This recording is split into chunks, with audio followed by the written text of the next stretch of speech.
September 1986. Dan said, I wrote her a letter and said, look, if you don't stop harassing me, I'm going to withhold $100 for every obscene word you use, $250 every time you come into my house, and $500 every time you take the kids away without telling me in advance. October 1986. Betty was fined $200 for 2 incidents of offensive language and $250 more for a trespass in September. November 1986. Dan wrote, you have told the kids that if I withhold any money this month, you will kill me and see that not a brick is left standing in my house. You better think twice about that. If you make any attack on me or my property, you will never again get a red cent out of me without a court order. You better take a minute to think about the implications of that before you go on a rampage. The deductions incurred from October completely wiped out her monthly allowance of $9,000 and left her in the hole. According to his calculation, she owed him $1,300. She went to his house and found him gardening in the front yard. Dan said, if you don't leave my property in the next 10 seconds, I'll have you arrested. Betty explained, if he doesn't give her any money, she'll lose the house she's living in, and she won't have anywhere to go. He told her, if she would leave, he would talk about the money matter at 10 the next morning. She still refused to leave. Dan walked toward his house saying, I'm going out tonight. I've got to get dressed. A few minutes later, a cop showed up. You have to leave. If you don't, I'll arrest you. Officer, I have nowhere to go and no money. I'm not leaving until we work this out. It costs me $6,000 to pay my bills before I even spend anything. I'm trapped and I'm desperate.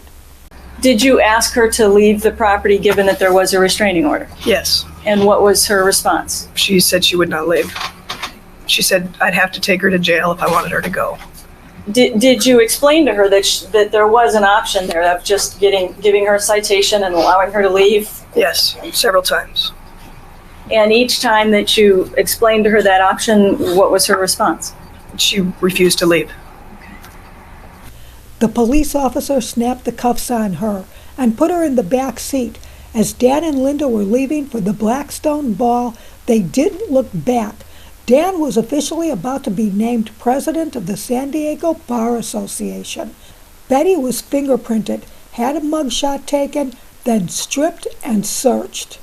Do you recall any time that afternoon or evening receiving a phone call from Elizabeth Broderick from jail? I assume she was in jail.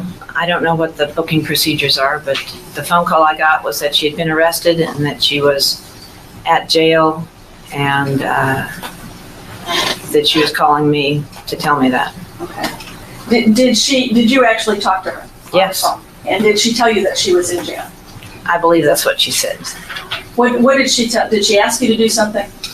She asked if I would call the newspapers and tell them that she was in jail while her husband was being celebrated at the Blackstone Ball. Who did she want you to call? Anybody in particular? She mentioned Burl Stiff, society columnist for the San Diego Union. And that's who she wanted you to call to tell this? Yes. And how did she sound when she was telling you about this? She was very excited. She was exultant. She was, this was going to work for her, even though she was in jail. She was in jail for a few hours. The next morning at 10 a.m., she was ready to discuss the money, the children, and the broken marriage. He didn't show up. She left an angry message on his machine. Now you've got to settle with me so I can leave you and the little cunt in your idyllic mansion in the slums there. I'd be more than delighted to do that, but I want my money. So you promised you'd talk about it at 10 today. Obviously, you don't know how to tell time. Bye. Meanwhile, a couple of her friends lent her $6,500 to help her pay her bills. A few days later, Betty claims an envelope arrived. Enclosed was a photo of Dan and Linda laughing at the Blackstone ball. There was a note that looked like it was written by Linda. "Eat your heart out, bitch." For Thanksgiving, the children spent the day with Dan and Linda. Betty began to blame her kids for the collapse of the marriage. She raged at them for spending time with Dan and Linda instead of her. She taunted them because they lived docilely in the same house with their father instead of running away to live with her. She had lost all memory of how they had gotten there in the first place. Talking to her son Danny on the phone, she said, "For 2 years while I was married to him, I put up with shit in my face, and you kids never even knew it. You never knew he was fucking Linda while he was married to me, did you? You tell your father to grow up and act like a gentleman, and this could all be over in an hour." None of the Broderick children accepted Linda. Danny said, "She was nice sometimes, but she can be like real bossy and acts like she's taking my mom's place." Kim said she was a meddlesome snitch who was mean to her brothers and too uneducated to be a suitable mate for her dad. Was there ever a time when Linda was first in the house and your mother and father first split up? Was there times where she would wear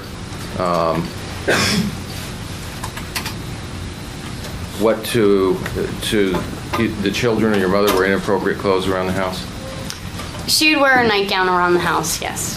Okay, now are we talking about, are we talking about the kind of nightgown where someone has got the woolly cotton one? What kind of nightgown are we talking about? Well, she would wear kind of silky lace, she would wear things that we didn't think she should be walking around the house in.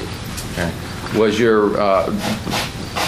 Was there any conversations did you know whether your mother was talked to about that? Yes. We did tell my mom that she would walk around the house in her nightgown. Did Kim complain about that to your mother? Yes. Did he say that about your mother in front of the boys? Well, if we were sitting at the dinner table and Linda started to talk about my mom, my dad would tell her to stop because it made my brothers very upset. If Linda sat there and called her fat and crazy and things, my brothers would get upset.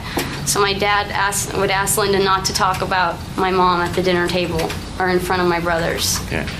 Whenever the children came to Betty's house, they brought new tales of the wicked future stepmother, abusing and depriving them, thereby stoking Betty's angry fires higher. They said Linda would complain about their buying a $5 bag of macadamia nuts and then go spend $50 on a facial for herself. Linda's friends said Betty poisoned the kids' minds so much that even at the dinner table, the boys wouldn't speak to Linda.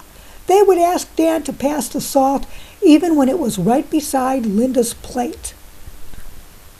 As it turns out, Linda Coquina comes up Leo rising as well.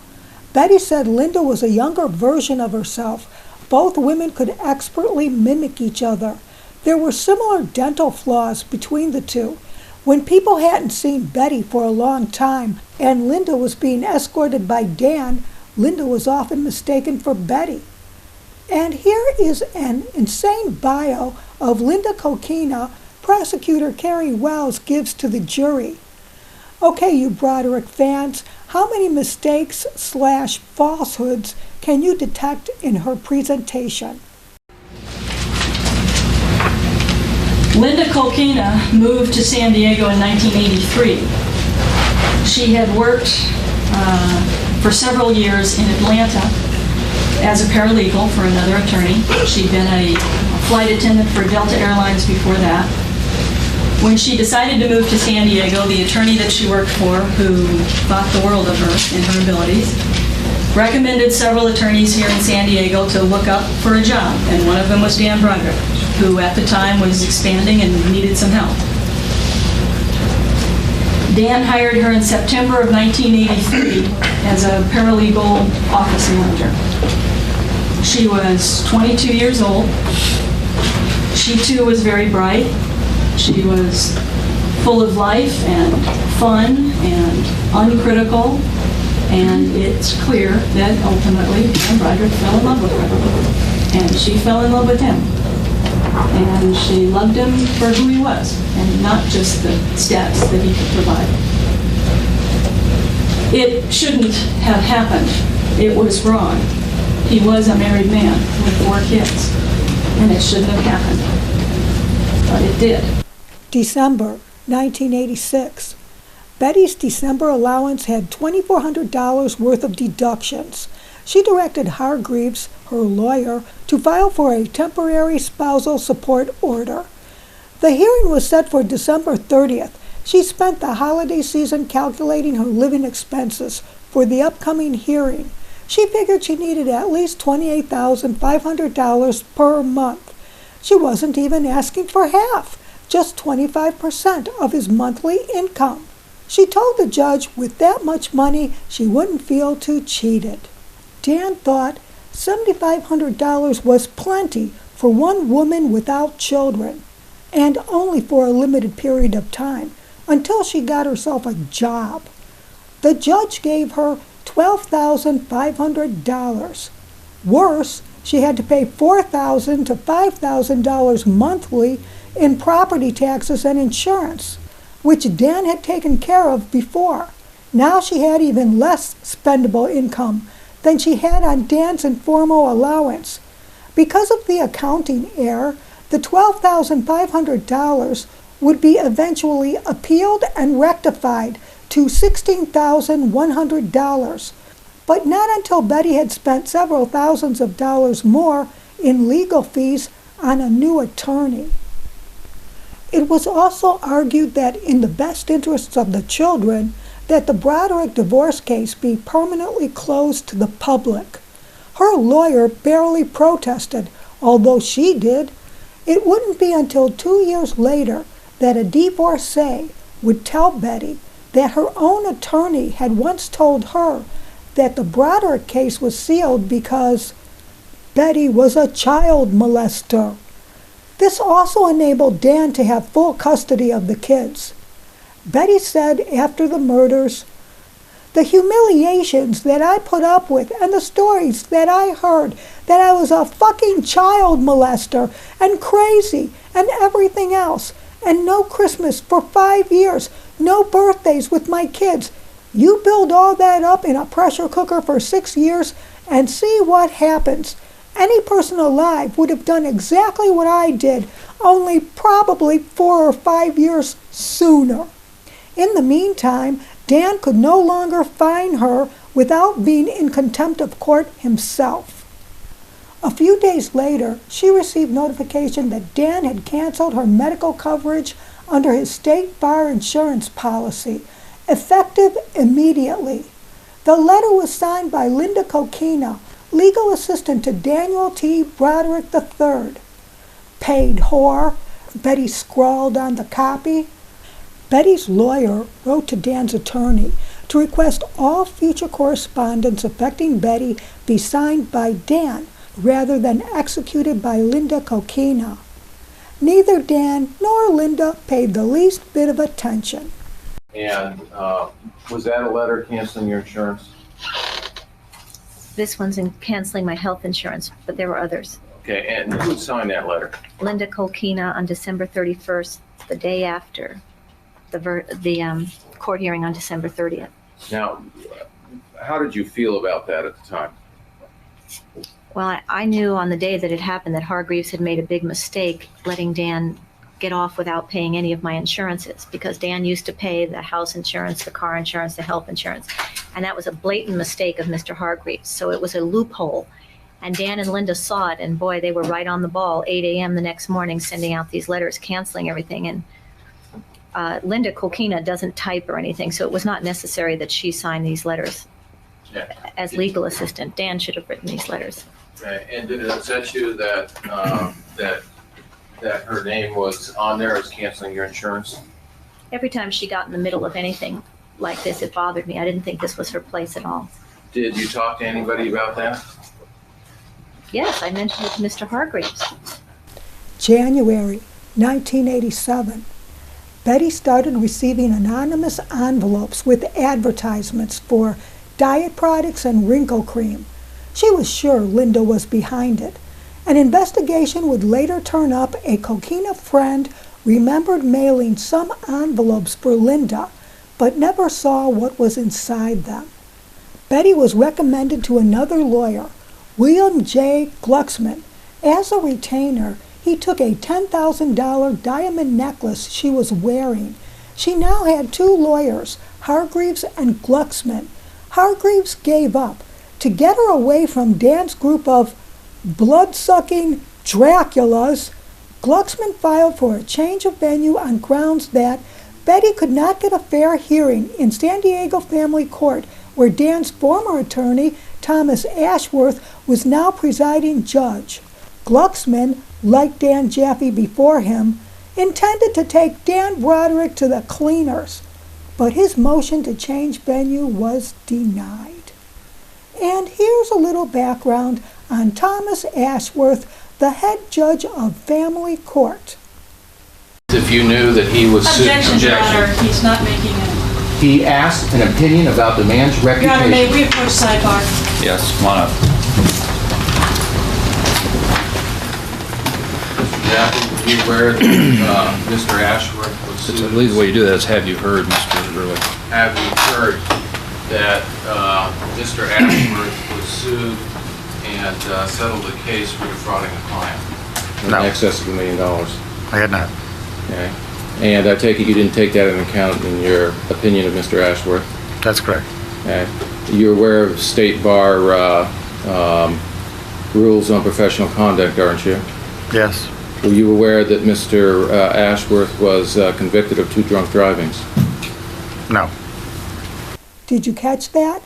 Mr. Ashworth, the head judge of family court, was sued and settled a case for defrauding a client in excess of $1 million. Betty dropped Glucksman because she was persuaded to take another attorney in her hometown of San Diego, Tricia A. Smith. Smith was in nearby Del Mar, 20 miles from San Diego, while Glucksman was from Los Angeles, 120 miles away. Has Betty not yet learned to go for an out-of-town lawyer? Not someone in town who would see Dan Broderick at the courthouse on occasion and be dazzled by his celebrity? When she switched over to Smith, all the court dates made by Glucksman were vacated. In other words, removed from the calendar. Smith's primary function was to negotiate a divorce settlement for Betty. For alimony, Betty wanted at least $25,000. My expenses are admittedly high, she said, but are consistent with the type of living standard I earned during my lengthy marriage to Dan.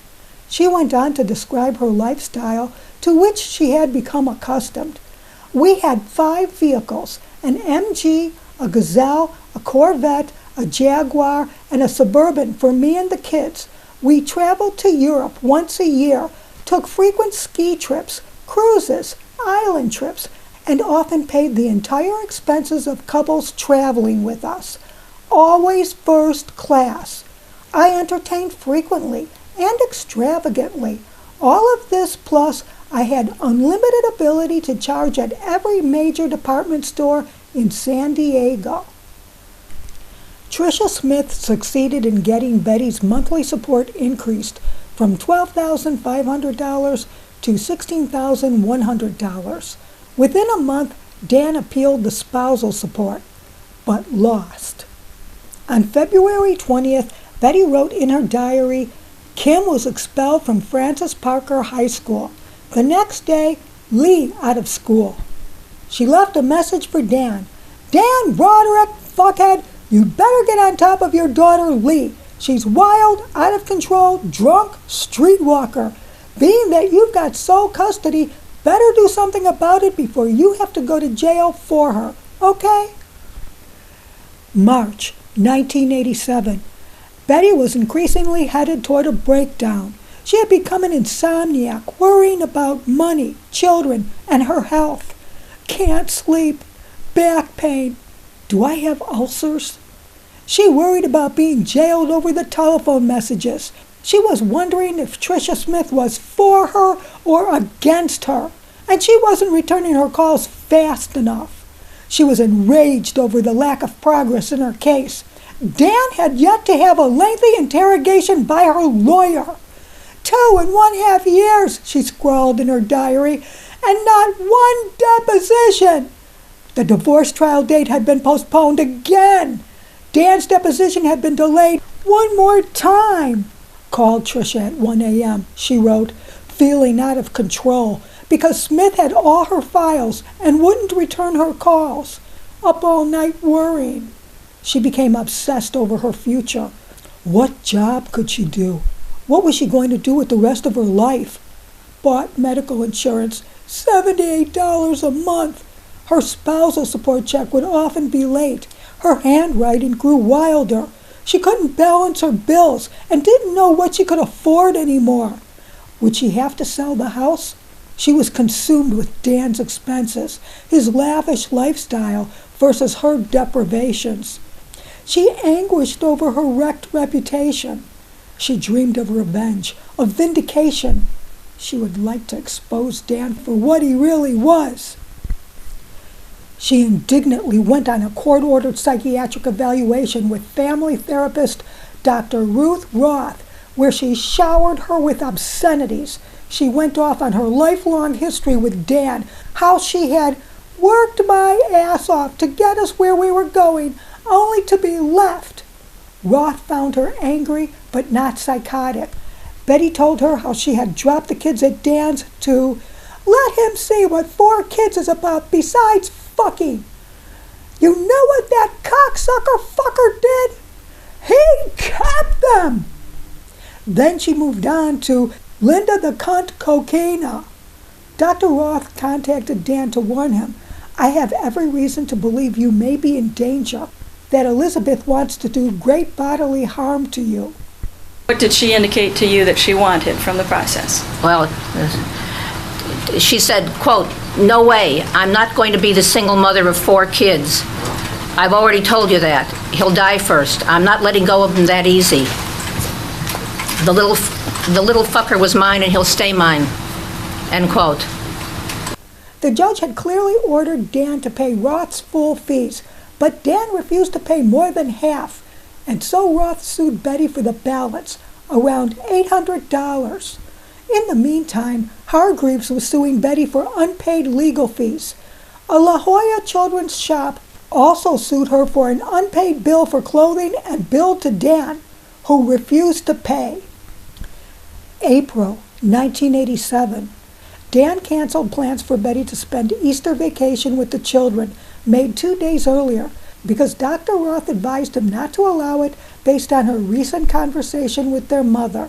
Dan left it to his attorney to notify Betty, which was really cutting it close because she was scheduled to pick up the boys after school that day. Betty was more likely to give trouble on last-minute cancellations. Dr. Roth advised Dan to pick up the boys from school before Betty got there to avoid any confrontation. Dan was able to whisk Red away, but Danny was on a field trip somewhere, and Dan set out to find him. Betty, enraged at the cancellation notification an hour earlier, screeched up at the school just in time to see Dan soaring away with their youngest son. She gunned the motor and within blocks had overtaken Dan's car. Betty described to me an incident where she was in a rental car that would not have been recognizable by Dan or by his family members, her children, for instance. And I don't know where they were going or why, But Dan was in one car with the two boys, and Betty was in the rental car. And they ended up, Betty ended up chasing Dan, and I believe driving close to him or in some way trying to almost run him off the road in a way. That's the way it sounded to me, the way it was described. And this was being described to you by Elizabeth Broderick. Betty was telling me. And how was she talking about it? How was she describing it? Was she proud of what she had done, ashamed of what she had done? When Betty talked to me about it, she said she was glad she had frightened him. She was gloating about it almost. Gloating about frightening Dan? Yes. Did she say anything about whether or not any of the children were in the car? My understanding was that both Danny and Rhett were in the car and that they were crying. They were very frightened by what had happened. May 1987. More OSC notices and legal papers.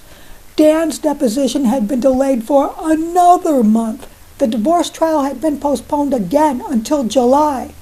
Legal bills were steadily mounting, exasperating her anxieties and escalating her fears of being left destitute.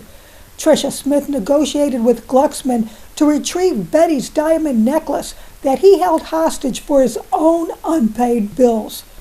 When Betty finally paid Glucksman, he forwarded the necklace to Smith, who did not return it to Betty until she accepted a lien on her house as collateral for Smith's legal fees. And did you do something quickly to try to get her hired? Because of the reconsideration that was going to happen, no matter what attorney I had, it was already a scheduled tick-tock legal thing. We had so many days to do the reconsideration. And yes, I hired her right before the reconsideration was to be done. And how were you able to pay for her? She had me sign a mortgage against my house. Betty castigated Smith in her diaries, writing, $45,000 in fees so far. All for nothing. By the end of May, the judge imposed a 25-day jail sentence over the contempts, but was willing to suspend some of the sentence if Betty apologized to the court for her disrespectful behavior. Betty was handcuffed and hauled to jail. She was in jail for 6 days. June 1987. When she got out of jail, incredibly, there was another contempt service from Dan awaiting her. She also learned, among a wad of legal papers, that a June 1st contempt hearing was postponed since she was already in jail and rescheduled for Thursday, June 4th, but then continued to June 8th, at which time she would have to answer for 5 more counts of contempt. But on June 8th, those counts would be delayed to September 21st. Meanwhile, on June 22nd, she was back in court on another contempt that got dismissed. She barely had a week's peace. One of her friends later remarked, "I don't know why she didn't kill him then." Saying he's lying, he's covering his I think there's a lot of influence peddling going on that doesn't involve signatures or records or money at all. And the It's fact that very you were real. held in contempt didn't have anything to do with your conduct in violating the restraining orders? They were, by that point, they were the most ridiculous, stupid contempts. Right, they had nothing to do with reality. It was just insanity.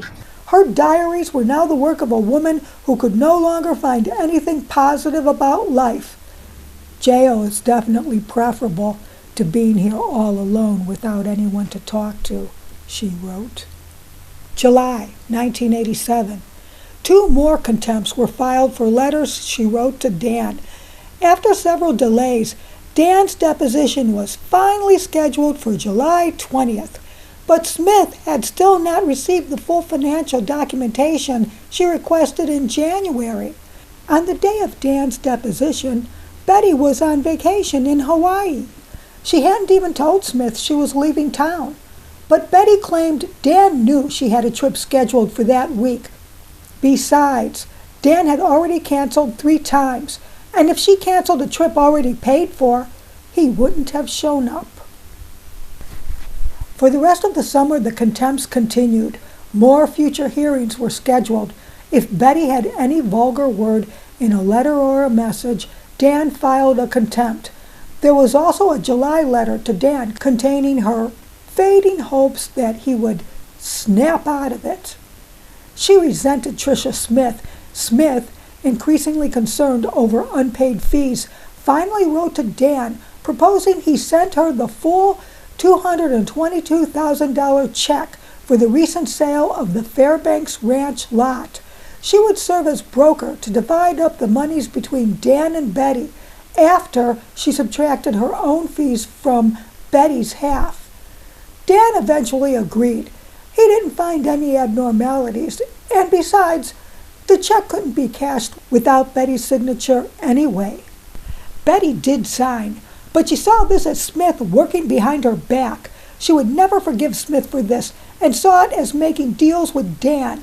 By now, Betty decided it was a waste of money to pay Smith to represent her in the contempts when Smith could no longer get them dropped. Betty concluded, "I might as well lose for free." Did you also say that you had fired her because you thought she was kissing up to Dan Broderick?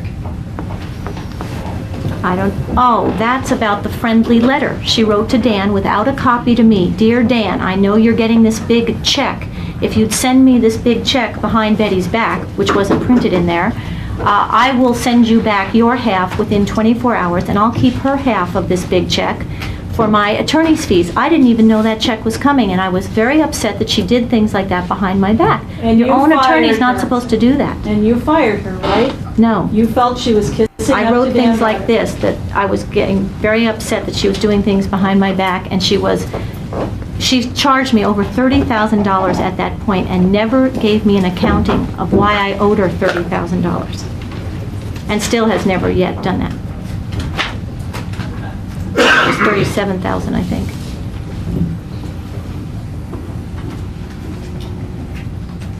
Did you not say in your book that now it was becoming more and more apparent that Tricia Smith was kissing up to Dan? By becoming a friend of Dan's, her career would be launched as one in the in crowd. Before taking this case, no one had ever heard of Tricia Smith. That's true.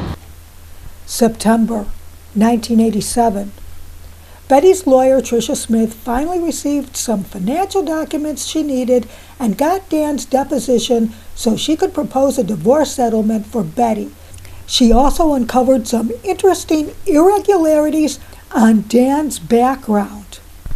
Now, during the time that Tricia Smith was, during this period of time when when work was being done on your case, was there any background being done on Mr. Broderick? Yes. Okay. And did you have any concerns about his influences with the court? Yes. And why was that? Because when Tricia Smith was doing all of her investigative work insofar as what we had and Dan's qualifications as a parent, she came upon his drunk driving records and how some of the tickets were missing and some of them were fixed and some of them were for driving too slow, and she thought that was very suspicious. Did you find any that a number of his court files had ended up being missing from the system? Yes. Okay.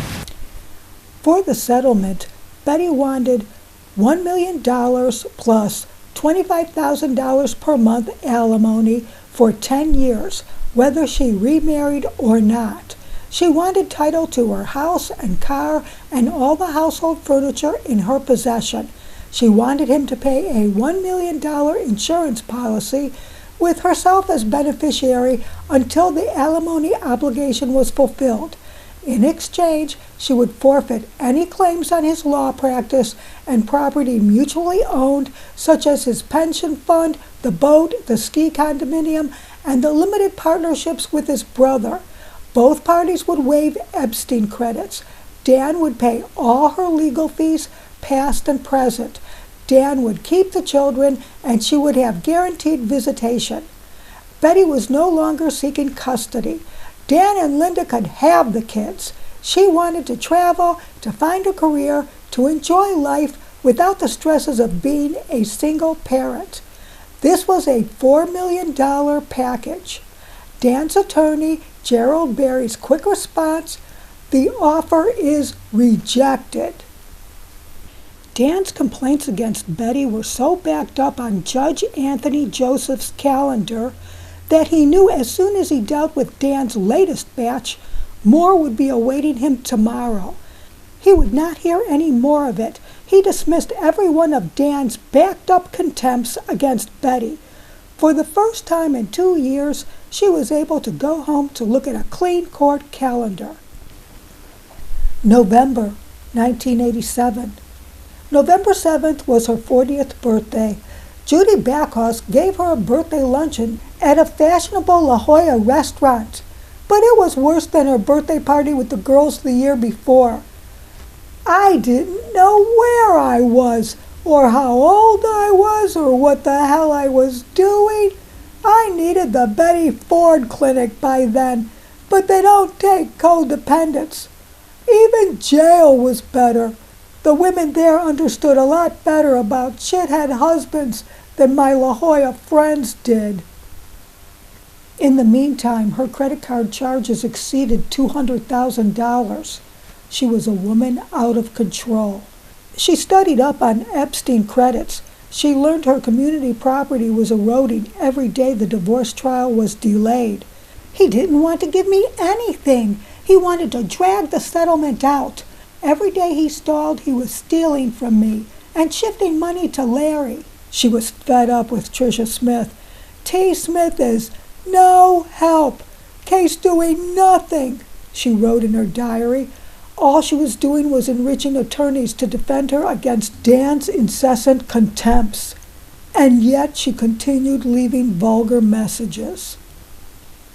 Just before Thanksgiving, the children told Betty that Dan was about to have the annual family portrait made for his Christmas cards. It pierced her heart. Another family tradition gone.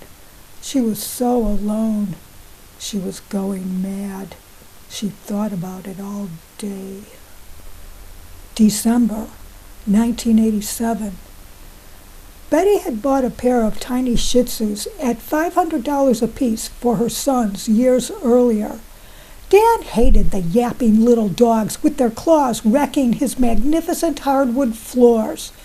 Topsy and Muffin were ordered out of the house and sent to Betty's, where they were allowed to run free. Betty liked dogs. But on December 18th, she resented those little dogs too. She was planning a weekend trip to Pasadena.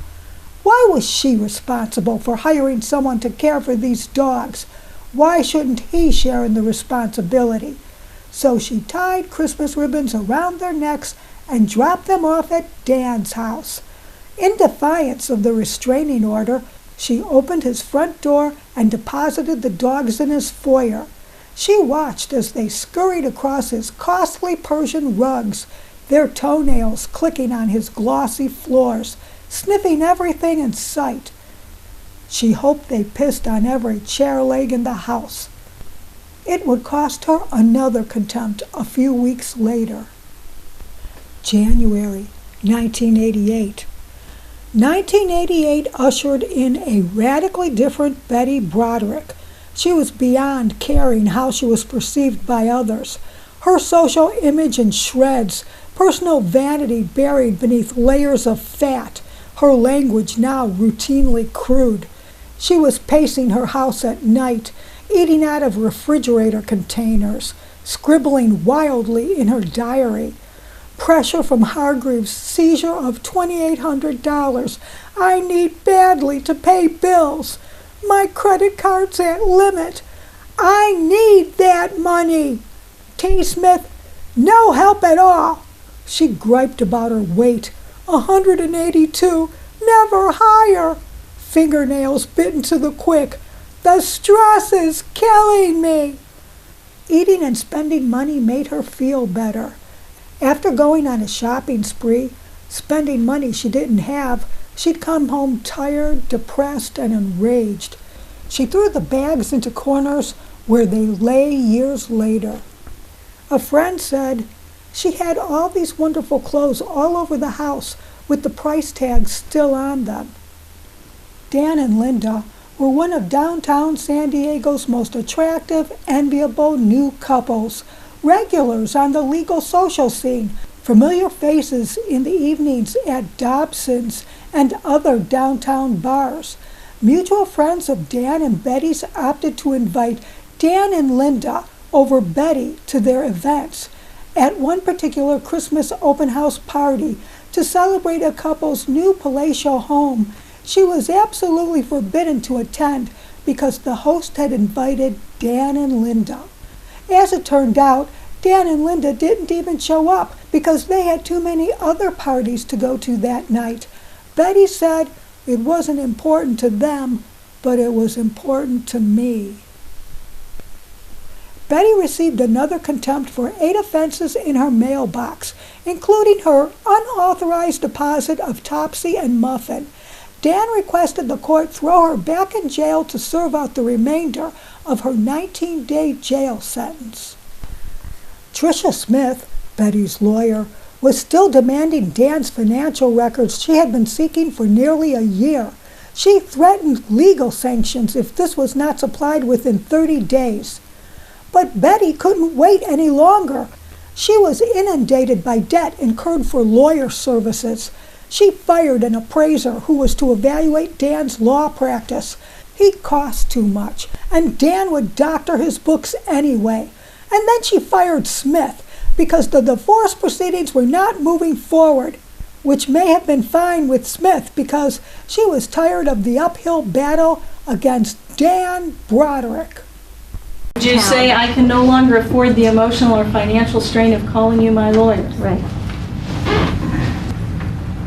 You were angry at Tricia Smith's representation of you from the very beginning because you didn't feel she was aggressive enough against Dan Broderick, correct? When I hired Tricia Smith, I had gone through the Hargreaves Glucksman Christmas of the no support and trying to get emergency support and the reconsideration. And looking back in my diary, from the first I hired Tricia Smith, I was calling her every day. I was hysterical. I needed something settled in early of '87, and I got, as '87 the year went by, and I got more and more frustrated and more depressed and spent more and more money and nothing happened. I got extremely upset with frustration at Tricia Smith and the system and everything else. '87 was a very bad year. She wasn't being forceful enough? Right, she wasn't getting anything done. But she wasn't being forceful enough with your words. She wasn't being whatever it takes to get something done, she couldn't get anything done. Nothing. And when she didn't return your calls, this is what was causing so much anxiety and distress. Right. She was getting married. She went on a honeymoon. Her friend had a baby. She took vacations. She was not returning my calls, and She had a life to live beyond representing you, is what you're saying. Very much so. And I was a basket case before I even found her. So I was very, very nervous and desperate to get something settled before she even came on the job, of course, as did the judge in the courtroom that day. She was just not representing me for those contempts because I thought they were a waste of time and money. May I have marked as People's Exhibit 94? A letter dated January 18, 1988. So marked.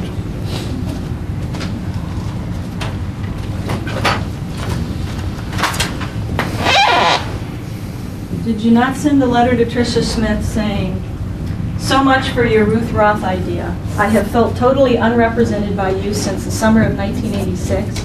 I have felt raped and robbed by your methods of extracting fees, always in advance of any services. I can no longer afford the emotional or financial strain of calling you my attorney." I don't know if I ever sent her that letter. Okay. I know I wrote it because I was extremely frustrated about the waste of money and her not getting anywhere. February 1988. Betty had to go to court again over 8 pending contempts, but the judge refused to jail her again since that didn't work. Instead, he imposed a fine of $8,000 and authorized Dan to deduct $1,000 a month to go to the city of San Diego from her $16,000 support check until the debt was settled.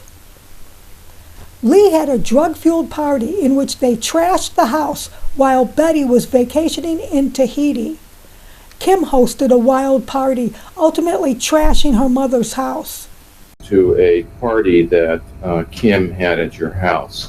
Do you remember the party that they talked about where there was a problem with the band?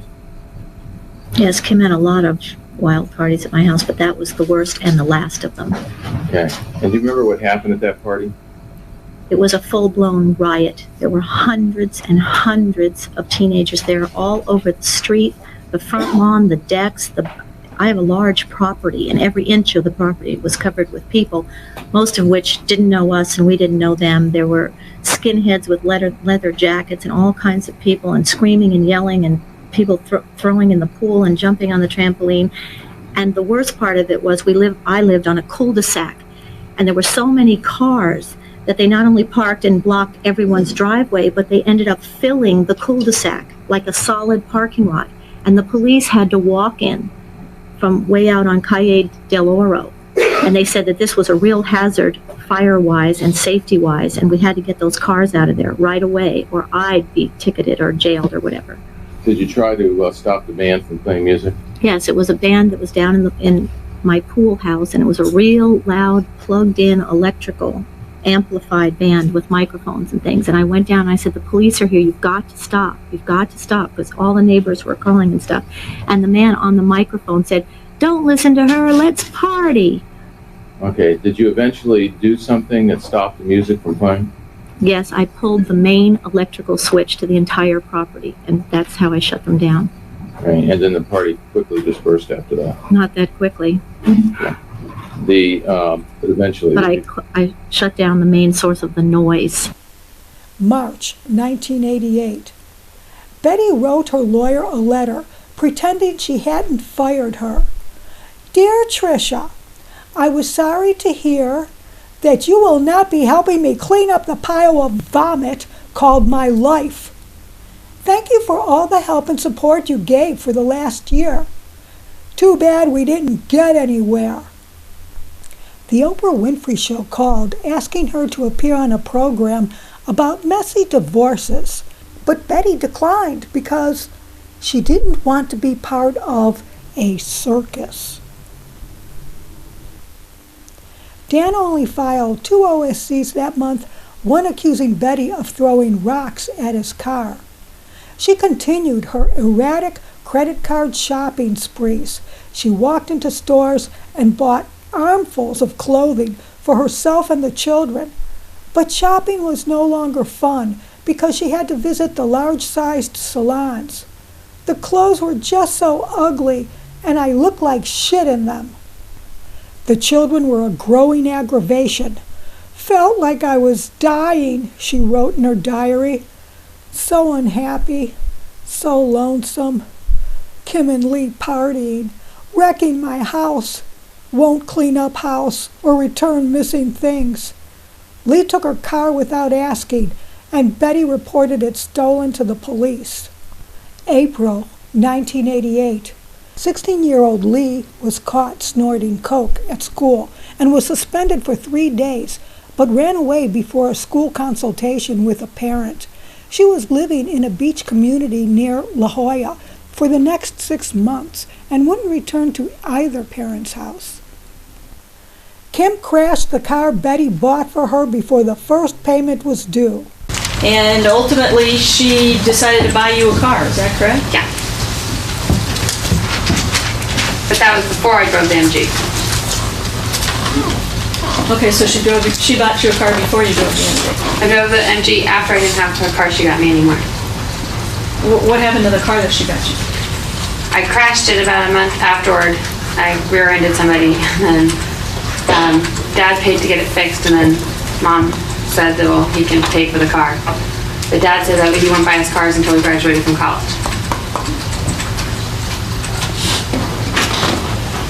So then it got repossessed. Lee surfaced again when she crashed her car. Betty knew Lee needed professional help and persuaded her to check into the McDonald's Center for a month's stay, where people with drug problems go if they can't get into the Betty Ford Center. Betty considered maybe this would bring Dan back home. I thought that if he attended the family sessions, then maybe, finally, he would be able to identify a little bit with his own drinking problems. I thought maybe it wasn't too late, after all, to save our family, that maybe Lee's problems had some higher purpose.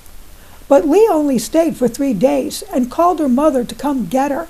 She told me, she said, she wasn't one of them, all those hardcore addicts and alcoholics, and it was a ridiculous waste of time and money.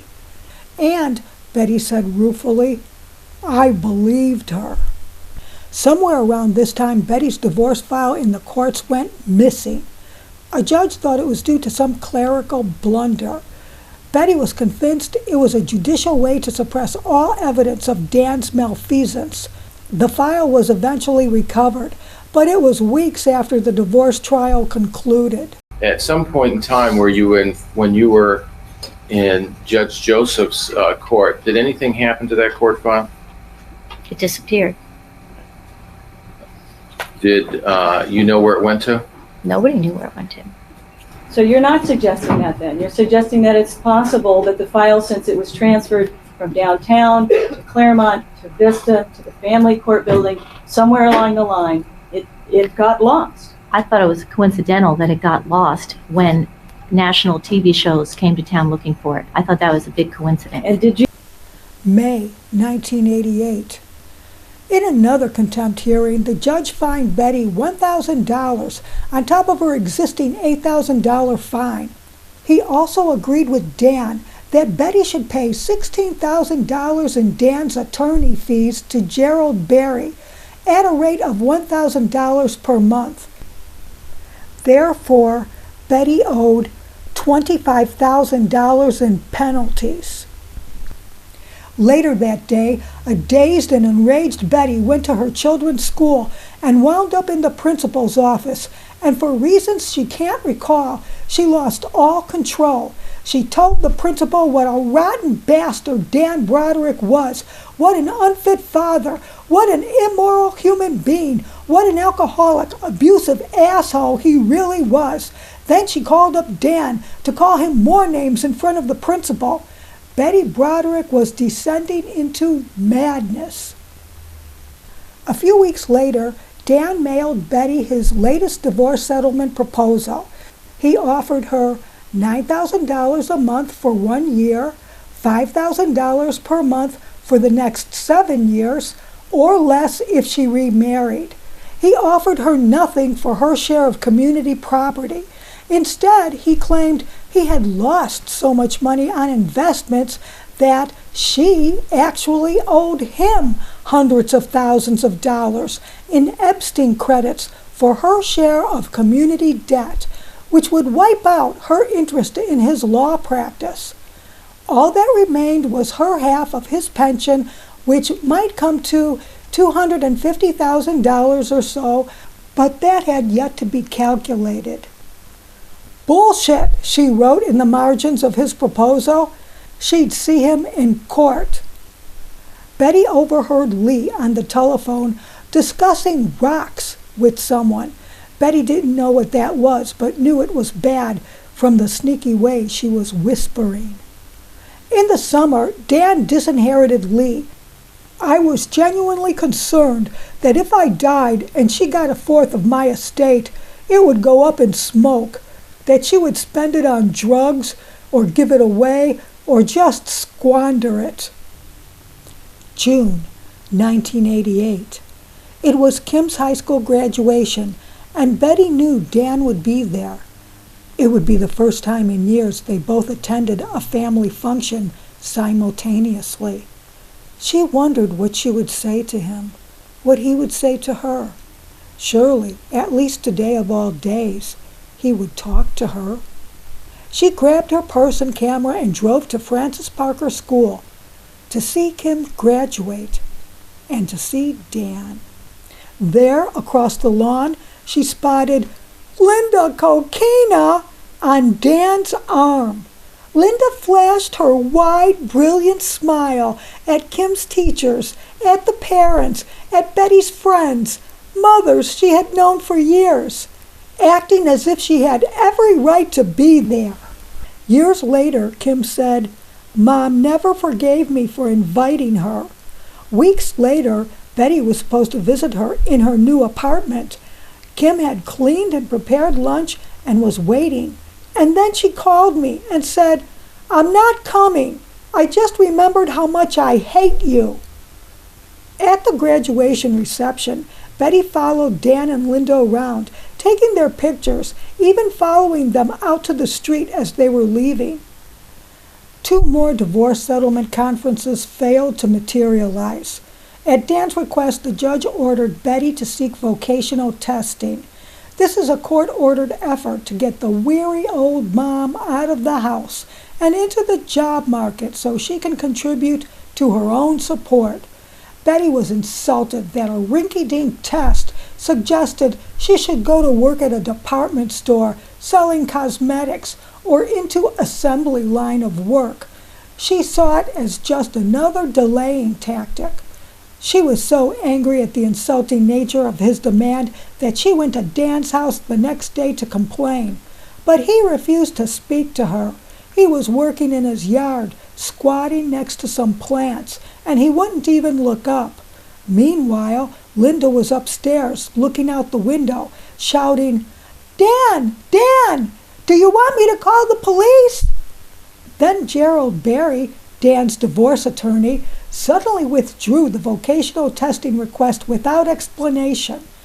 Once more, Dan was jerking her around with the help of obedient judges.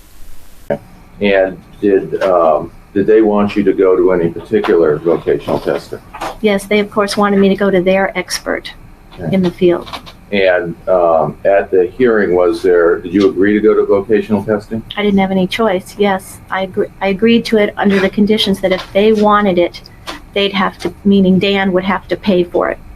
Okay. And did you also ask for a different vocational tester?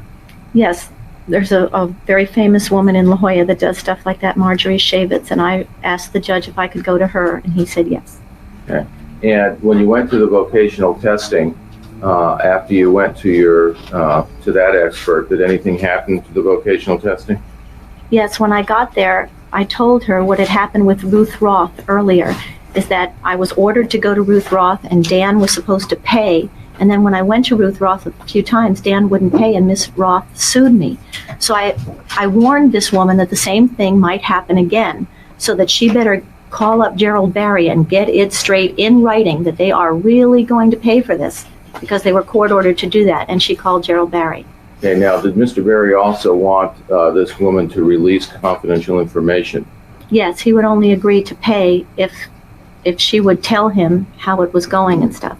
Okay, and at that point in time, was she willing to release confidential information? No, she was not. And she said she was uncomfortable with that arrangement. And were they then willing to go ahead with the vocational training? No. And was there, at that point in time, was there any issue of vocational training in the case? Or did that stop that procedure? Right, it never progressed. The divorce trial was delayed again from July to December 28th for reasons that were not clear. Dan Broderick told the San Diego Reader in an interview about the divorce that it's not going to end until one of us is gone. I mean, it's just not going to. I mean, the ultimate trial is going to resolve some community property issues, but it's not going to end this thing. And so it's going to be a very unpleasant experience, and it's one that I'm not looking forward to. The reporter wanted to know what he meant. It's not going to be over until one of you is gone because she will probably be asking for support for life? Was that what he meant? That's not only what I meant. I mean that too, but I mean, she can't let go of it. She cannot let go of it. On June 26th, it was Linda's birthday. Dan gave her a portrait of himself, just as he had done for Betty on her birthday years ago. And then he proposed. They were at an Irish bar with all his drinking buddies looking on. Everyone cheered, and there were more rounds on the house. They also announced they were planning a new family, 5 children at least. Betty was out of town taking the boys to British Columbia on a fishing trip that was to last 2 or 3 weeks. Kim said, Mom was real quiet when I told her Dan had proposed to Linda. I was real surprised. I thought she'd be mad enough to kill him then. But she really didn't show reaction at all until she found out they were going to start a new family. 2 weeks later, Betty contacted a plastic surgeon for an $8,000 overhaul. She had her forehead lifted, her eyes lifted, and her stomach tucked. In particular, she wanted the doctor to erase all signs of her C-section scars. It was like everything else I tried, Betty said. It made me feel better for about an hour. Worse, she didn't look any better either.